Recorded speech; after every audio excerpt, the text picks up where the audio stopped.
falar das mães do Evangelho, falar de Jesus junto às mulheres.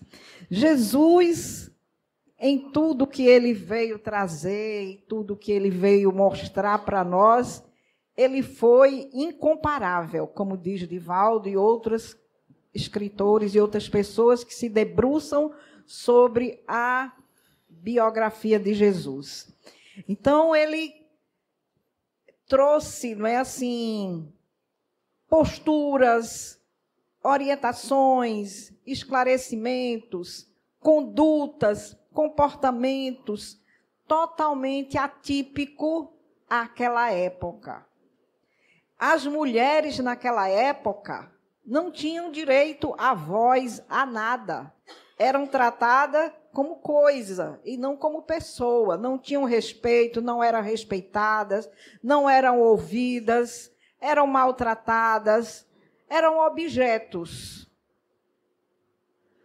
E Jesus teve o cuidado já de mostrar, naquela época, que era a criatura feminina, merecia destaque, merecia respeito, merecia atenção. E em muitas passagens do Evangelho, nós vamos encontrar ele dando atenção às mulheres das mais diversas condições. Das mais diversas condições. Então, só para a gente começar a falar sobre a figura feminina, mas nós não vamos nos deter falando sobre esse aspecto, porque a figura que nos foi pedida para a gente focar dentro da história do cristianismo é uma figura que tem uma história belíssima e, se a gente não começar a falar, o tempo não vai dar. Joana de Cusa. Já ouviram falar? Já? Ótimo. Então, vocês vão me ajudar com as vibrações. Vão fazer assim quando tiver errado. Vão fazer assim quando tiver certo. Combinado? Então, Joana, não sei se vocês sabem que Joana era casada. Vocês sabem da história dela, não é? E o livro Boa Nova, quem já leu? Quem já leu o livro Boa Nova? Ótimo, muita gente. E aí já deve ter lido esse capítulo que Humberto de Campos traz a história dessa figura. Não é verdade? Mas eu não sei se vocês conhecem esta obra aqui. Alguém aí já leu? O título é Joana e Jesus, uma história de amor. Não. Eita, novidade. Na livraria tem? Vamos ter. Minha gente, é lindo esse livro. Maravilhoso. E tem nuances aqui da vida de Joana que você não vai encontrar e nem está lá na Boa Nova. Aqui tem depoimentos de Divaldo, ele falando por ele, ou seja, o conhecimento que ele tem, e ele repassando as informações que ele recebe de Joana. Mas não é a mesma Joana, é? Eu falei Joana de Cusa e agora eu disse só Joana. É a mesma? O que é que vocês acham? Ela gosta desse nome, não é? É Joana, Joana, Joana, Joana. Vocês vão ver ainda, mais ainda, que tem mais Joana na história de Joana. Tem mais Joana. Ela gosta. Mas vamos lembrar um pouco da história que Humberto de Campos vai trazer, né, no livro Boa Nova. Ele vai registrar que naquela época, quando Jesus andava passeando, pregando, se encontrava aqui e ali, sempre existiam aquelas mulheres, existia a mãe dele, existia a tia, existia uma série de mulheres, Maria de Magdala, da cidade de Magdala, que depois, né, passou a seguir Jesus. E ele registra a presença de uma mulher muito fina, muito nobre, que estava também sempre a acompanhar as pregações de Jesus. Na verdade, ela começou a ir para essas pregações. Isso Humberto de Campos não fala. Olha, eu vou aqui e ali, eu vou me reportar a essa outra obra aqui, Joana e Jesus. Na verdade, que Humberto já pegou só daquela parte, daquele momento para cá. Mas ela começou a participar daqueles encontros, a conhecer Jesus, quando um dia, dentro dos problemas que eu já falei, né, ele era casada. E o marido não era esse marido, né? Era um marido problema. Eu acho que não é o caso daqui, né? Mas Joana tinha um marido que não era fácil. E tinha muitos conflitos em casa. Aí uma das funcionárias, que eles eram muito bem, tinha uma condição financeira muito boa, uma das funcionárias da casa, não é, observando aquela situação, ela chorando muito, aperreada. Aquelas situações, quando a esposa briga com o esposo, aí vai chorar, vai ficar, né, um tanto triste, angustiada. E aí a empregada chega para ela e fala, compreende a situação dela e fala daquele nazareno que está na cidade, que está por ali, e está falando tantas coisas lindas, que talvez, de repente, pudesse ajudá-la. E assim foi que começou. Aí ela aceitou a sugestão da serva e passou a acompanhar. Ela ia de forma muito simples, para não chamar a atenção. Mas aí Humberto de Campos, lá na Boa Nova, vai falar daquela figura nobre que se apresentava sempre a escutar a fala de Jesus.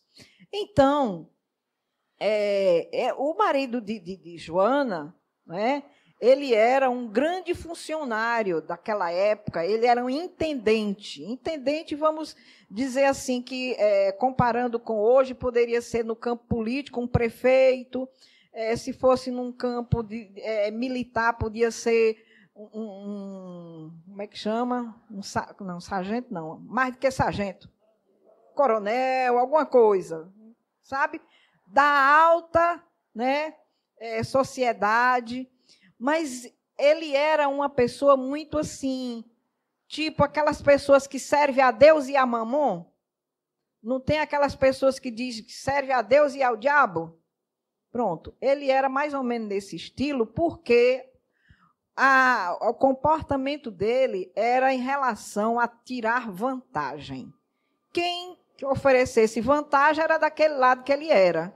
Então, ele acreditava, ele se envolvia, na verdade, não é questão nem de acreditar, ele se envolvia com aqueles que partilhavam os preceitos judaicos e se envolvia outra hora com os romanos que acreditavam nos deuses.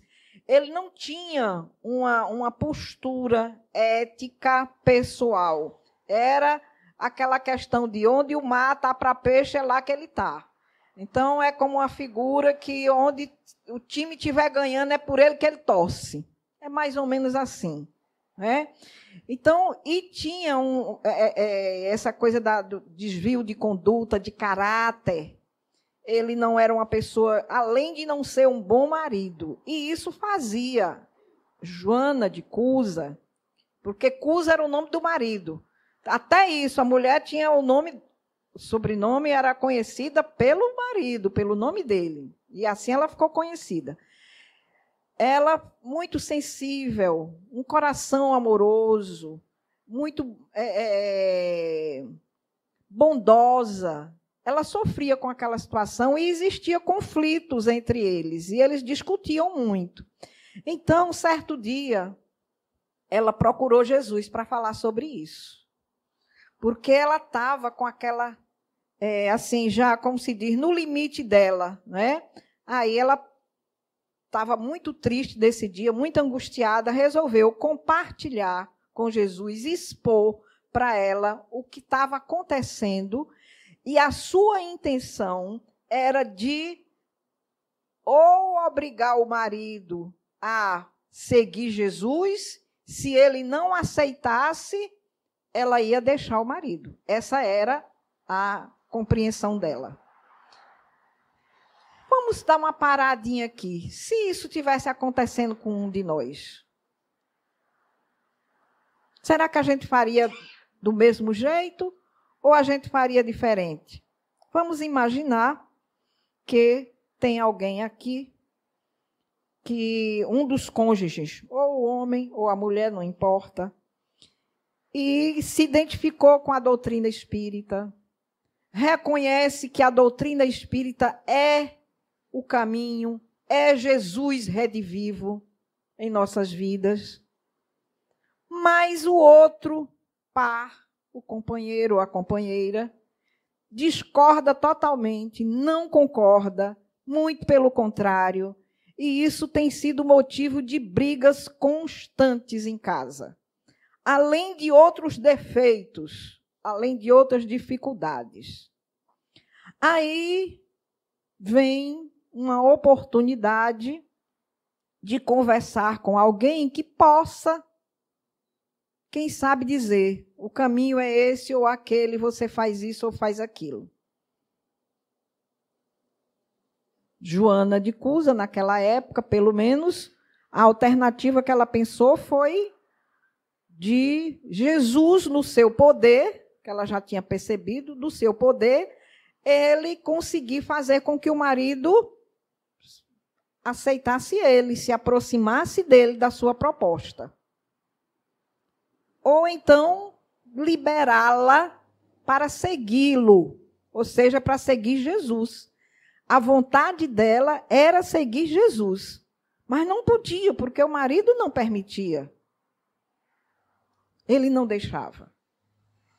E aí, nesse instante, queridos irmãos, Jesus ouviu todas as suas queixas, né, os desgostos que ela estava vivenciando.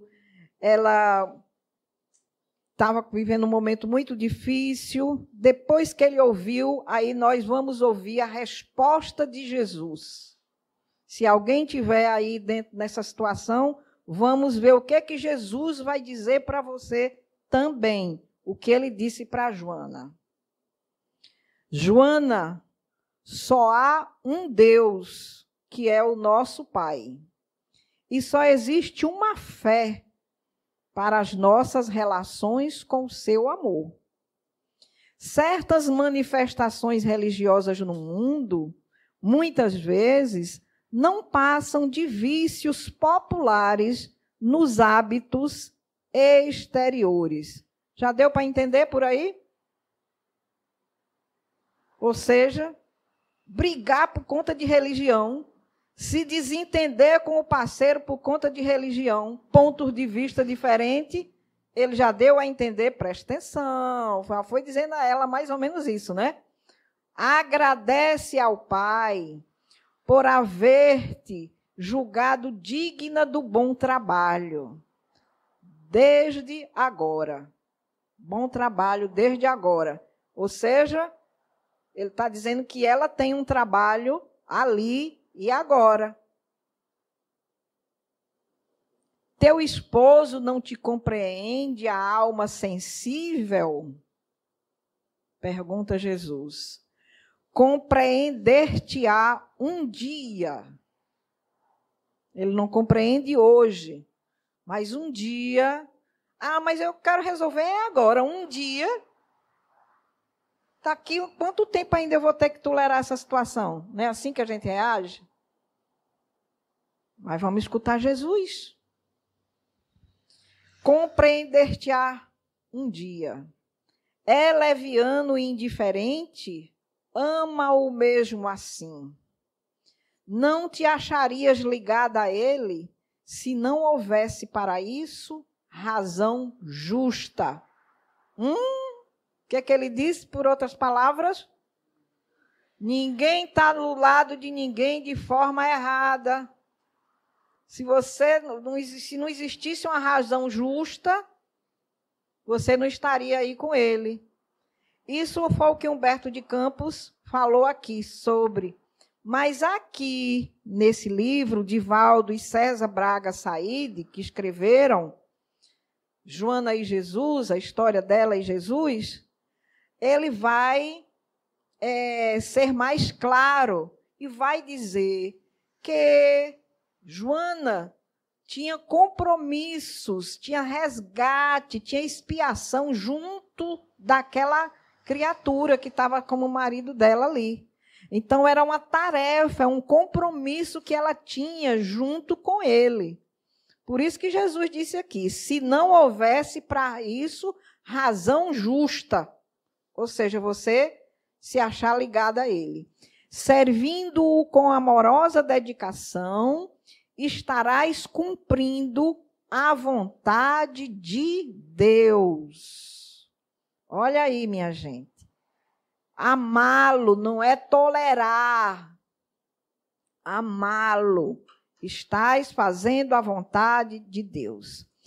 Joana ouvia aquilo, entendia, mas ainda ela ficava ainda relutante. Tanto que ela diz, mestre, vossa palavra me alivia o espírito atormentado. Entretanto, sinto dificuldade extrema para um entendimento recíproco no meu lar, no ambiente do meu lar. A dificuldade de entendimento é muito grande, ela está dizendo para Jesus aqui. Não julgais acertado que lute por impor os vossos princípios? O senhor não acha certo que eu lute para impor os princípios cristãos a ele? Agindo assim, não estarei reformando o meu esposo para o céu e para o vosso reino? É muito interessante essa frase aqui, minha gente. Veja, ela questiona aqui, agindo assim, ou seja, lutar para impor os princípios do Cristo no marido. Agindo assim, não estarei reformando o meu esposo para o céu? Olha a nossa pretensão. Isso não é só de Joana, não. É de todos nós. Nós temos a pretensão de transformar o outro. É isso que ela está dizendo aqui. Que ela deve se empenhar no sentido de transformar o esposo. É isso que ocorre que muitos de nós, quando nos unimos a outra pessoa, às vezes, antes de casar, enxerga todos os defeitos. Não está casando enganado, não. Às vezes, sim, mas em alguns casos, não. Eu digo às vezes sim, porque tem gente que esconde, né? Não se mostra.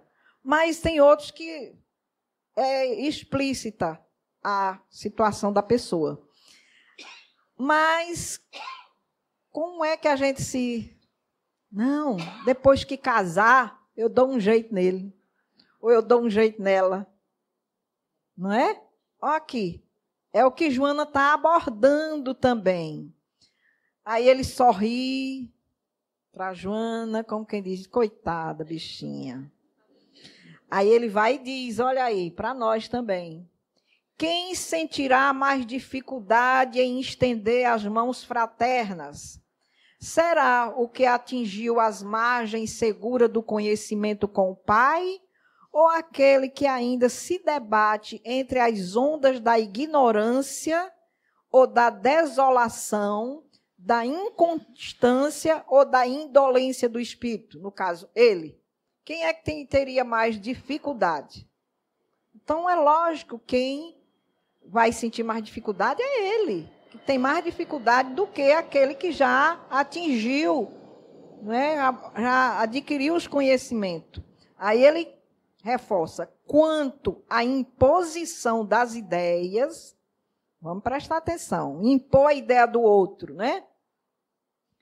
Por que motivo, aí Jesus questiona, por que motivo Deus não impõe a sua verdade e o seu amor aos tiranos da terra? Questão de lógica, né? Ora, você quer impor as suas ideias para o outro, igual a você.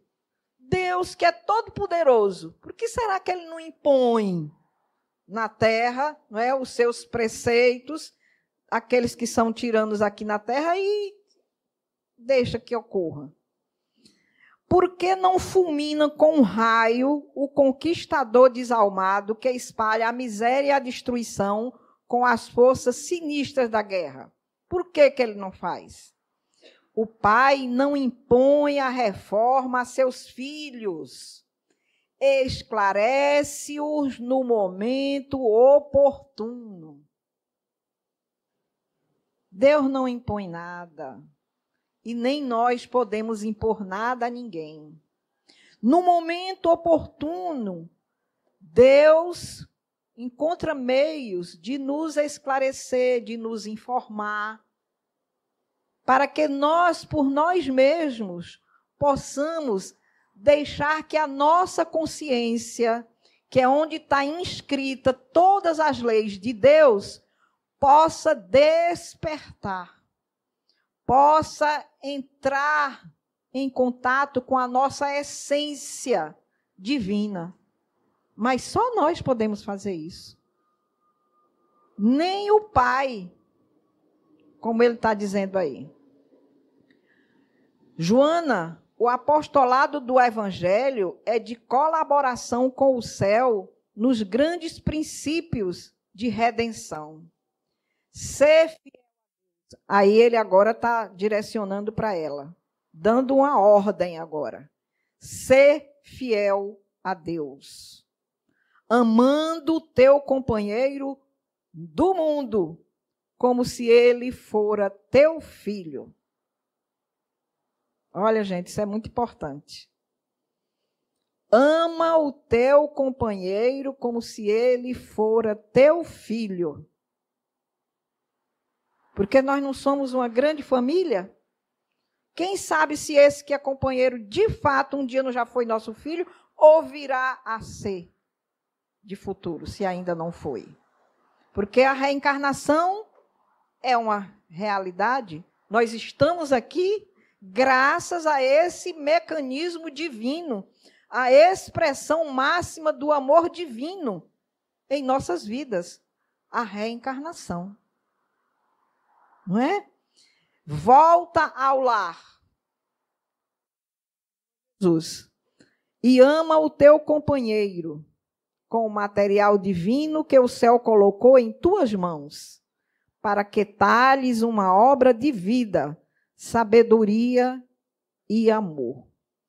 Joana experimentava um alívio no seu coração diante das palavras, porque Jesus, isso aqui, mas imagine o magnetismo de Jesus falando isso para aquela alma. Ela falava para o íntimo dela, não era só para a mente dela, era para o seu íntimo, diretamente no coração, no sentimento. Vai, filha, ser fiel. A gente vai dar uma paradinha aqui, essa parte que Humberto de Campos vai falar. Vamos fazer uma breve reflexão aqui, meus irmãos, meus amigos, sobre como é que estão as nossas relações familiares? Vamos pensar em nós? A gente está aqui relatando uma história verídica que está escrito, porque é verídica, porque a própria dona da história diz que é, não é só porque está escrito. Vamos pensar na nossa vida? Quantos de nós aqui está querendo mandar no outro, obrigar o outro a ser aquilo que ele não é, fazer aquilo que ele não gosta de fazer? Quantos de nós? Vamos recordar, meus irmãos, que nós somos espíritos. A gente se esquece disso. A gente se esquece, pensa que está aqui, não é? Eu sou o dono da situação e é nessa existência que eu tenho que fazer e acontecer. Meu Deus! Vamos refletir. É por isso que a doutrina espírita é a libertação de todos nós. Ela nos liberta e nos consola, através do conhecimento, do esclarecimento que essa doutrina maravilhosa nos traz. Então, vamos pensar um pouco agora quem é esse espírito. Porque através também da trajetória, conhecer um pouco mais desse espírito, dessa criatura, fica também mais fácil, fortalece mais, melhor dizendo, não é que fique fácil, mas fortalece em nós a convicção daquilo que é o nosso dever enquanto espírito encarnado, para aproveitarmos bem essa oportunidade que nos foi dada. Não é fácil. Vocês não imaginam quantos espíritos amigos tiveram que dar o aval. Sabe como é? Avalista? Para a gente tirar um empréstimo, não tem história de avalista? Para alugar um apartamento, tem um negócio de avalista?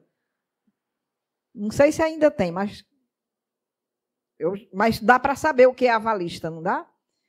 Muitos de nós precisamos de vários avalistas, eles se comprometem diante das leis divinas.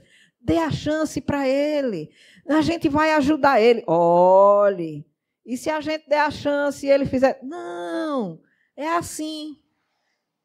A gente dá muito trabalho. Dá muito trabalho. E reencarnar não é assim tão simples, não. Ah, se eu não fizer nessa encarnação, eu faço na outra. Não é assim. Não é da forma que a gente está pensando, não.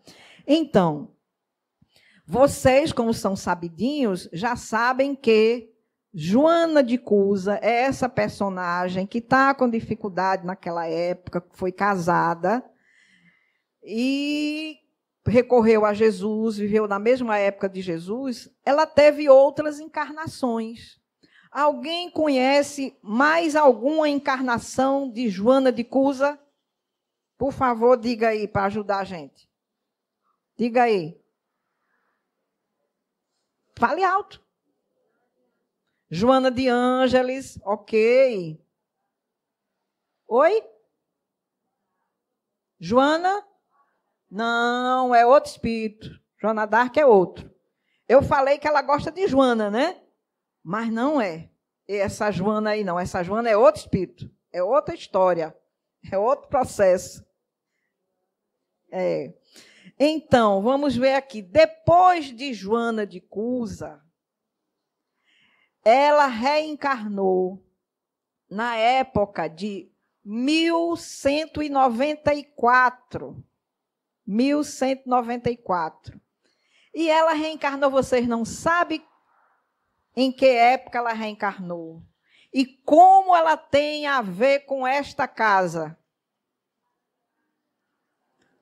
Clara de Assis, exatamente. Foi a Clara, foi a reencarnação de Clara, à época de Francisco de Assis.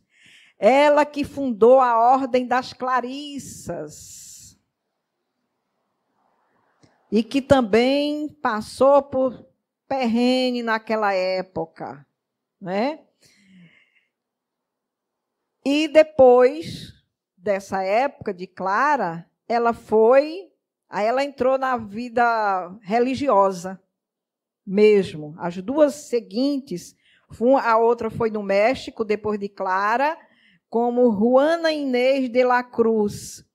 Ela era uma poetisa mexicana, ficou muito conhecida como a monja da biblioteca, porque ela estudava muito e era responsável pela biblioteca. E foi considerada como a primeira feminista do Novo Mundo. Olha para isso. A história de Joana é de uma pessoa muito firme, até hoje, pelas obras de Joana. Eu não sei se vocês se lembram, quando a gente começou a estudar Joana de Ângeles, as obras dela, que Divaldo começou a trazer, muitos de nós reclamavam do nível de linguagem de Joana. Não sei se vocês tiveram essa oportunidade. Lá no Alta de Souza mesmo, como é que a gente vai estudar Joana com essa linguagem lá em cima? Tem que pedir. Foram pedir para Divaldo. Chegaram a falar para Divaldo. Pedir para Joana baixar o nível da linguagem dela, porque estava muito alto. Sabe o que foi que ela disse? Quem quiser que... Ela é assim. Ora, por que eu vou ter que... Não é diminuir. Não, vocês é que precisam melhorar a capacidade da linguagem do conhecimento, trabalhar mais essas mentes, não é? Então, ela, nessa época, lá no México, e depois, Joana Angélica de Jesus, que a nossa irmã lembrou aqui, porque ela, como Joana, mais uma vez Joana, não é? Foi lá Juana Inês de la Cruz, agora Joana Angélica de Jesus, em 1761, ela foi soro e depois abadesa na cidade de Salvador, na Bahia. Ou seja, ela já se aproximou do Brasil como religiosa.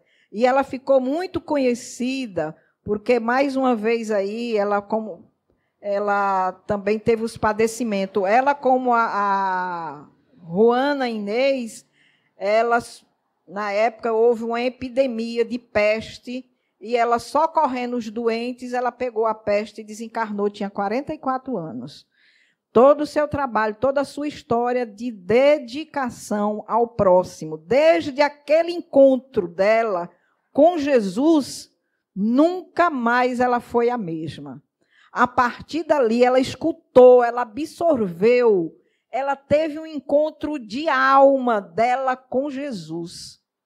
Ela, de fato, a partir de então, só para concluir aqui as reencarnações, para eu continuar falando dela,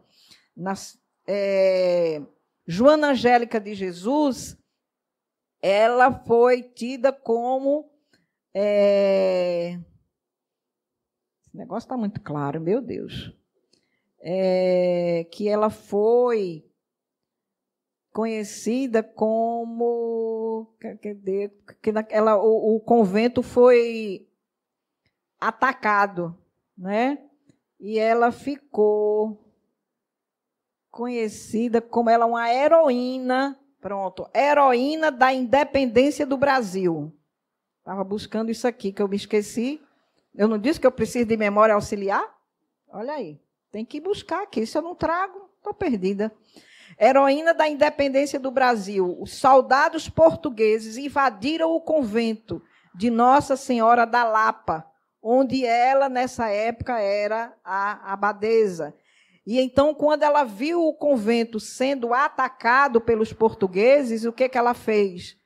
Mandou que as outras freiras fugissem e foi para a porta do convento com um crucifixo de Jesus e exortando eles a voltarem, a respeitarem a casa de Deus.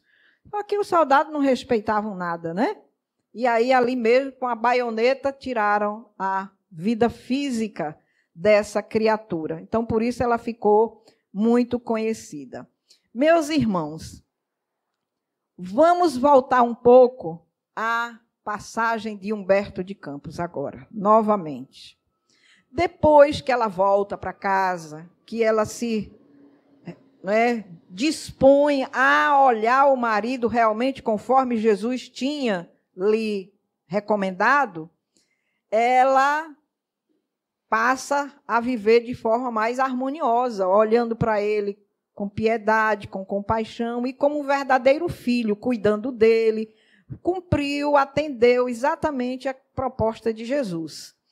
Então, o marido, por ter aquele tipo de vida, de interesse, terminou se enrolando lá nos negócios e ficou pobre. Ficou pobre.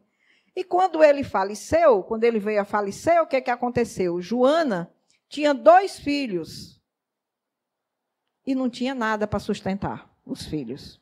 Ficou pobre do dia para o outro. Pense aí. situação. Você ter tudo, servo. Lembra da história da serva que levou ele para conhecer Jesus? Então, ela tinha gente para fazer tudo em casa. E com essa situação, ela ficou viúva e sem ter nada. O que ela fez? Se desesperou, botou os filhos para correr de casa, mandou embora, deu os filhos e saiu na rua desesperada, chorando? Não. Ela foi trabalhar como doméstica na casa das amigas ricas. E foi muito criticada por isso. Mas ela manteve a sua serenidade porque ela se lembrava das falas de Jesus e lembrava que Jesus tinha sido carpinteiro. Tinha trabalhado também. Por que ela não podia trabalhar? Jesus, que era Jesus, imagina ela. E aí ela trabalha. E depois, tempos depois, nós vamos encontrar também ela sendo perseguida naquela época, porque os cristãos passaram a ser perseguidos. E ela, com o marido, ela já era cristã, depois que o marido faleceu, e aí? Aí ela pôde realmente, aí ela não tinha vergonha de jeito nenhum. Então, como Nero, naquela época, né, resolveu, numa das suas alucinações, sabe qual foi a vontade de Nero? Olha a situação naquela época como era. Queria fazer uma festa, Nero, dia de festa. Estava querendo uma festa. E a festa para ele era iluminar a cidade com postes e pessoas amarradas aos postes pegando fogo, fogueira de pessoas humanas. E aí, para ele que perseguia os cristãos, nada melhor do que pegar os cristãos para servir de fogueira. Terrível isso, né? Vamos encontrar Joana nessa situação, amarrada a um poste para ser queimada. E aí, quando ela está lá, pronta, tranquila, aí ela ouve uma voz do lado, que é de seu filho, que pede para ela renegar a Jesus. E aí, mamães, vamos agora falar para os corações maternos. Você foi condenada, vai pagar com a vida por ter uma crença. Mas o filho está do lado, também vai, por causa da sua crença. E esse filho pede para você. Renega, é só você renegar. Você não precisa seguir os deuses, basta você renegar Jesus. E a gente está livre. E o que ela fez? Cala-te, meu filho. Você não sabe o que está dizendo. Você não sabe nada. E aí, Joana, naquele momento, ela não fez o que o filho queria. Ela fez o que devia como cristã. Também como ela necessitava. Ela também compreendeu isso. Que ela precisava passar por aquele teste, por aquela prova. Que, na verdade, naquele instante, ela já estava tão melhorada como pessoa, que ela não estava realmente incomodada com aquilo. Tanto que o algoz que veio para tocar o fogo, o fogo já chegando a ela, queimando-lhe as carnes, ele chega para ela e diz: mulher, o teu Deus só te ensinou a morrer? Aí ela disse: não, ele me ensinou também a te amar. E aí a gente vê aquela frase de Jesus: amai os vossos inimigos. Olha aí um exemplo.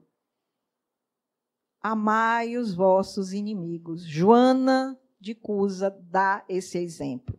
Mas ali, queridos irmãos, nessa história de Joana, em toda a sua história, a gente pode ver quantos exemplos a gente pode tirar dessa história, dessa mulher. E antes que eu me esqueça, que está aqui só nesse livro, informações que eu acho que vocês não têm, eu falei que ela tinha 2 filhos, não foi? Mas na história, principalmente nessa de Humberto de Campos, só fala num. E o outro? Quem é o outro? Sabe, Sônia, quem é o outro? Divaldo. Está aqui, está escrito. Eu tinha ouvido falar, mas agora eu posso dizer que não é invenção de ninguém. Está aqui dito por ele, próprio Divaldo. Ele fala aqui da experiência, só que ele disse que ele era mais velho, era um filho mais velho, e nessa época ele já estava, como se diz assim, cuidando da vida dele. Na época que ela começou, e ele conta tudinho aqui, na época que ela começou a visitar Jesus, assistir às pregações, ele era pequeno e não podia ir, criança. E o tempo passou e depois ela veio a ter o outro filho, e ele já estava nessa época. E quando ela foi apanhada, ela só estava com esse filho, o outro não vivia mais com ela. Por isso que ele também não participou. Entende? Mas Divaldo foi filho de Joana, de Cusa, lá naquela época. Divaldo esteve...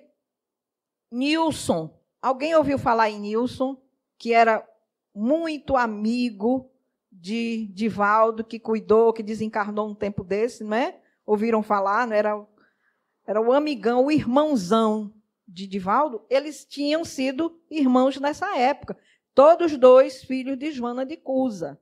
Na época de Assis, Francisco de Assis, Divaldo esteve lá e conheceu Francisco de Assis. Nilson estava em outras atividades. Por quê? Porque Nilson desenvolveu um trauma com essa passagem aqui. Essa passagem de Joana sendo queimada, e ele também. E ela não renegou, e eles dois foram queimados na fogueira. Por culpa de quem na cabeça de Nilson? De Jesus, não é não? A cabeça de Nilson foi isso, ó. Minha mãe e eu fomos queimados vivos por culpa de Jesus. Aí ele criou uma rejeição a Jesus. Está aqui tudo nesse livro, viu, gente? Sou eu que estou inventando, não. Aí acontece que, nessa época lá, com Francisco de Assis, eles estiveram juntos. Quando é agora, Joana de Ângeles, anos depois, como mentora de Divaldo, que se apresentou inicialmente como espírito amigo, que depois disse que ele podia chamá-la de Joana de Ângeles, eles desenvolveram esse trabalho maravilhoso. E a gente percebe que esse espírito, desde aquele dia que se encontrou com Jesus, que Jesus recomendou para ela que amasse aquele marido difícil como se fosse seu filho, a partir de então, o que dá para a gente perceber pela conduta desse espírito de lá até cá, pela história, é que ela adotou a todos nós como seus filhos. Porque encarnada, ela deu a vida. Ela se dedicava pelos outros como se fosse uma mãe dos necessitados.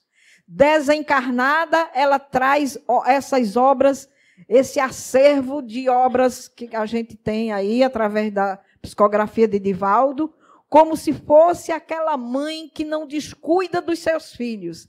Até hoje está aí cuidando. Nesse livro, quando ela vai dizer isso, ela é que revela para Divaldo e para Nilson que eles estiveram com ela. Ela revela isso num lugar na Europa, quando eles foram viajar a primeira vez. Ela convida eles para irem em determinado lugar, Divaldo vai, exatamente no mesmo lugar onde ela foi sacrificada, foi queimada. Aí ela vai e, nesse momento, ela relata, falando deles dois, que os dois eram filhos. Nesta obra aqui, no final, né, que eu sei que também que todo mundo gosta de saber dessas coisas, Divaldo vai falar sobre o retorno de Joana a uma outra experiência reencarnatória. Ou seja, daqui a alguns anos, nós vamos ter outras obras Aí nós vamos falar Joana de Cusa, Clara de Assis, Inês, Juana Inês, Joana Angélica e essa outra pessoa que vai reencarnar, sabe Deus se é como Joana. Nessa obra, ele diz que a previsão seria depois de 2015. Mas de lá para cá, em outras falas dele, Divaldo, a gente já ouviu dizer que houve um adiamento da vinda dela. Mas o que ele já adiantou é que as posições vão se inverter. Hoje ela está no plano espiritual, Divaldo aqui no plano material, sendo o médium para receber as suas comunicações. Quando ela encarnar, Divaldo, ele não diz que vai ser o mentor dela, ele não diz isso, né? Porque creio que não será exatamente essa função. Mas ele vai participar do processo, porque ela quer viver a experiência de ser médium, de ter uma faculdade mediúnica, porque é uma experiência muito rica, meus irmãos. É um instrumento maravilhoso de aprendizado, quando se sabe usar bem essa faculdade. Então, aprender com Joana, o que a gente pode tirar aqui para a gente concluir? Ela ensinou para nós sobre a humildade. Quando ela, pobre, foi trabalhar. Quantos de nós será que tem essa capacidade? A persistência diante das dificuldades. Ela não esmoreceu, ela não se desarmonizou, agiu de forma equilibrada diante das dores e dos sofrimentos, enfrentando tudo com muita coragem. Amar, exemplo de amor. Minha gente, fazer o que Joana de Cusa fez, estar convivendo, porque reencarnar depois com uma pessoa diferente, a gente não tem problema nenhum, mas é a mesma pessoa. Você hoje está aqui discutindo, brigando, arengando, desentendendo, um falando, o outro falando. Amanhã você está, meu amor, o que é que você está precisando? E disso de coração. Isso não é fácil, minha gente. É preciso que a gente amplie a visão e possamos realmente nos olhar uns aos outros, não como as pessoas de hoje, mas como as pessoas de ontem e as pessoas que seremos amanhã. Isso aqui é só vamos dizer, 1 minuto da nossa vida, da nossa caminhada. Então, tudo vai passar. Isso passa, disse Maria para todos nós. Então, que a gente possa ter, como ela aprendeu. Tem aqui uma frase, não é? Que está aqui no primeiro capítulo. Quem escreveu isso aqui foi Alcione Peixoto, escritora, filha de Peixotinho. Já ouviram falar? Né? Ela, no livro A Mulher no Evangelho, ela escreveu aqui sobre Joana de Cusa e disse o seguinte: foi na solidão social, na dor do abandono e da humilhação, na clausura matrimonial, que a condição feminina desenvolveu virtudes tais quais a paciência, a humildade, a sensibilidade e a intuição. É o que a Alcione falou sobre Joana de Cusa nessa obra. Então, meus irmãos, que nós possamos aproveitar o nosso ambiente doméstico para a gente desenvolver tudo isso aqui e a gente poder, quem sabe, nas próximas reencarnações, estarmos mais fortalecidos e capazes para escrever uma história bem bonita de cada um de nós nessa nossa trajetória. Muita paz e muita luz para todos.